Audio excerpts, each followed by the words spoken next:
In the last section, we discussed nutrition in organisms.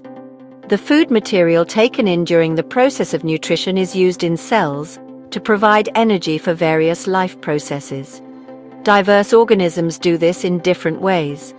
Some use oxygen to break down glucose completely into carbon dioxide and water, while others use pathways that do not involve oxygen. In all cases, the first step is the breakdown of glucose, a 6-carbon molecule, into a 3-carbon molecule called pyruvate. This process takes place in the cytoplasm. Further, the pyruvate may be converted into ethanol and carbon dioxide. This process takes place in yeast during fermentation. Since this process takes place in the absence of air or oxygen, it is called anaerobic respiration. Breakdown of pyruvate using oxygen takes place in the mitochondria. This process breaks up the 3-carbon pyruvate molecule to give 3 molecules of carbon dioxide.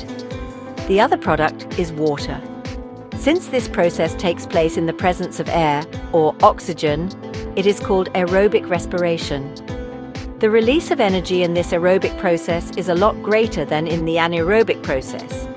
Sometimes when there is a lack of oxygen in our muscle cells, another pathway for the breakdown of pyruvate is taken. Here the pyruvate is converted into lactic acid, which is also a 3-carbon molecule. This buildup of lactic acid in our muscles during sudden activity causes cramps.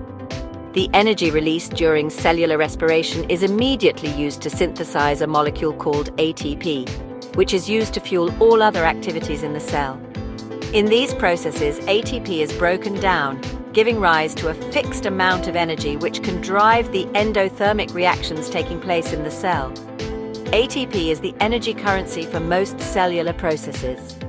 The energy released during the process of respiration is used to make an ATP molecule from ADP and inorganic phosphate. Endothermic processes in the cell then use this ATP to drive the reactions. When the terminal phosphate linkage in ATP is broken using water, the energy equivalent to 30.5 kilojoules per mole is released. Think of how a battery can provide energy for many different kinds of uses. It can be used to obtain mechanical energy, light energy, electrical energy, and so on. Similarly, ATP can be used in the cells for the contraction of muscles, protein synthesis, conduction of nervous impulses, and many other activities. Since the aerobic respiration pathway depends on oxygen, aerobic organisms need to ensure that there is sufficient intake of oxygen. We have seen that plants exchange gases through stomata, and the large intercellular spaces ensure that all cells are in contact with air. Carbon dioxide and oxygen are exchanged by diffusion here. They can go into cells or away from them and out into the air. The direction of diffusion depends upon the environmental conditions and the requirements of the plant. At night, when there is no photosynthesis occurring, carbon dioxide elimination is the major exchange activity going on. During the day, carbon dioxide generated during respiration is used up for photosynthesis, hence there is no carbon dioxide release. Instead, oxygen release is the major event at this time. Animals have evolved different organs for the uptake of oxygen from the environment and for getting rid of the carbon dioxide produced. Terrestrial animals can breathe the oxygen in the atmosphere, but animals that live in water need to use the oxygen dissolved in water. Since the amount of dissolved oxygen is fairly low compared to the amount of oxygen in the air, the rate of breathing in aquatic organisms is much faster than that seen in terrestrial organisms. Fishes take in water through their mouths and force it past the gills, where the dissolved oxygen is taken up by blood.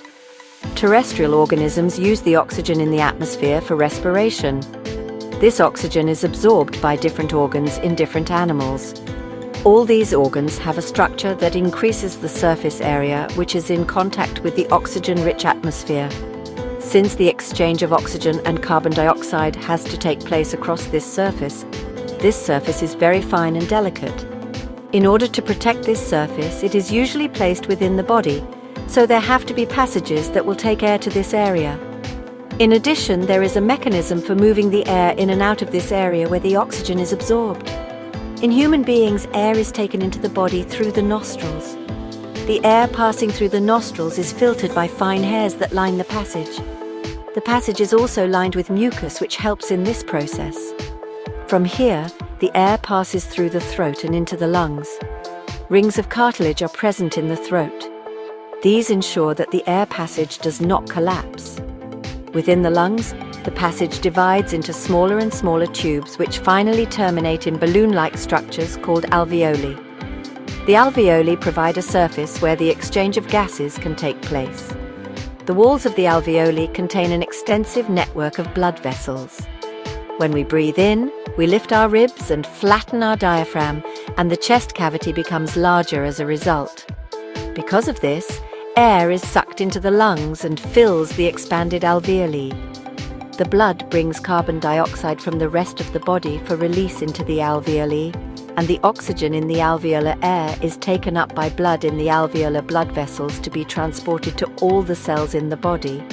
During the breathing cycle, when air is taken in and let out, the lungs always contain a residual volume of air, so that there is sufficient time for oxygen to be absorbed and for the carbon dioxide to be released. When the body size of animals is large, the diffusion pressure alone cannot take care of oxygen delivery to all parts of the body. Instead, respiratory pigments take up oxygen from the air in the lungs and carry it to tissues which are deficient in oxygen before releasing it. In human beings, the respiratory pigment is hemoglobin, which has a very high affinity for oxygen. This pigment is present in the red blood corpuscles. Carbon dioxide is more soluble in water than oxygen is, and hence is mostly transported in the dissolved form in our blood. If the alveolar surface were spread out, it would cover about 80 square meters. How much do you think the surface area of your body is? Consider how efficient exchange of gases becomes because of the large surface available for the exchange to take place. If diffusion were to move oxygen in our body, it is estimated that it would take 3 years for a molecule of oxygen to get to our toes from our lungs. Aren't you glad that we have hemoglobin? Credits script adapted from high school biology curriculum.